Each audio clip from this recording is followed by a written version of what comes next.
सिंध जी उहा धरती जिते रेत बि सरगम बणिजे थी, जिते रेगिस्तान जा किनारा बि साद बणिजनि था। उन्हनि सादनि जे विचां हिकु निरालो भेटो भरियल आवाज़ माण्हुनि जी दिलनि ते राज कयो। उहो आवाज़ सिंधी सूरियल दी फ़ौजिया सुमरो जो हो। मुंहिंजा प्यार प्यारा अञा यादि हूंदई, रोअण रूह वारा अञा यादि हूंदई। 1969 में थर जे सुकून भरी धरती खार सर जबल जे किनारे नंढड़े ॻोठ वेरवाहा में हिकु न्याणी पैदा थी, जंहिंजो असल नालो त हकीमा हो, पर तक़दीर फ़न ऐं वक़्त खे सॼी सिंध में फ़ौजिया सुमरो जे नाले सां अमर करे छॾियो।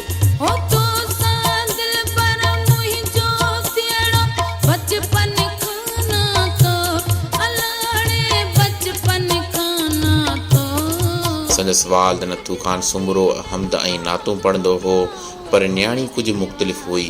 हू लफ़्ज़नि खे धुनुनि में ॻंढे सुरनि में ॻाल्हाईंदी हुई।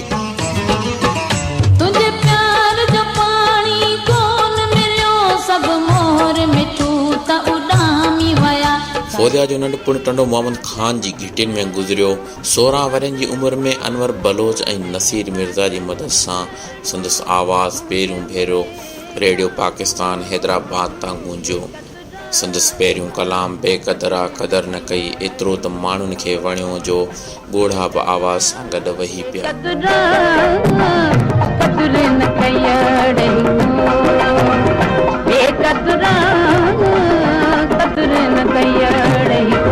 फ़ौजिया सुमरो मौसीक़ी जी सिख्या वॾनि उस्तादनि वटां वरिती, जंहिंमें उस्ताद नियाज़ हुसैन, उस्ताद मजीद ख़ान, ग़ुलाम हुसैन कलेरी शामिल आहिनि।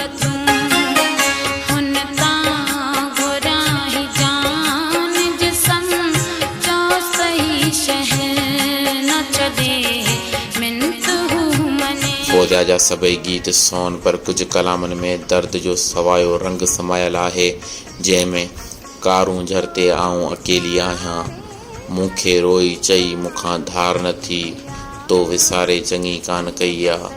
हिननि सिटुनि में संदसि मजबूर दिलि हर ॿुधंदड़ जे दिलि सां ॻाल्हायो आहे।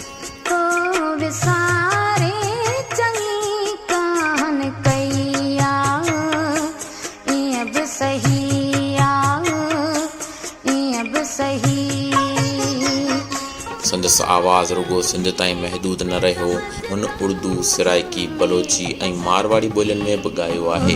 तुम मगर मुझको अपना समझने लगूं, मैं बहारों पे महफिल सजाता रहूं।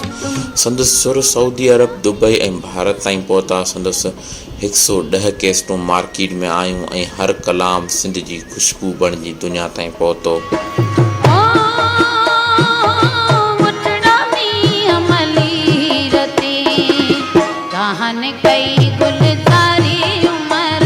फ़ौजिया सुमरो खे संदसि फ़न जी सुञाणप तौरु शाह लतीफ़ एवार्ड, शहबाद एवार्ड ऐं ॿिया बेशुमार एज़ाज़ मिलिया।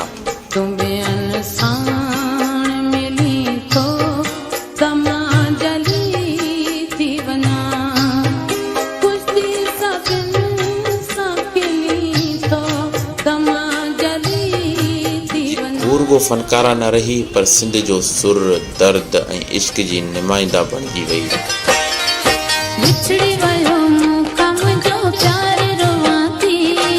ज़िंदगी जी संगीत में कॾहिं कॾहिं सुर ओचितो टुटी पवनि था। 4 सितंबर 2002 ते फ़ौजिया सुमरो गुर्दनि जी तकलीफ़ सबबि हमेशह लाइ ख़ामोश थी वई।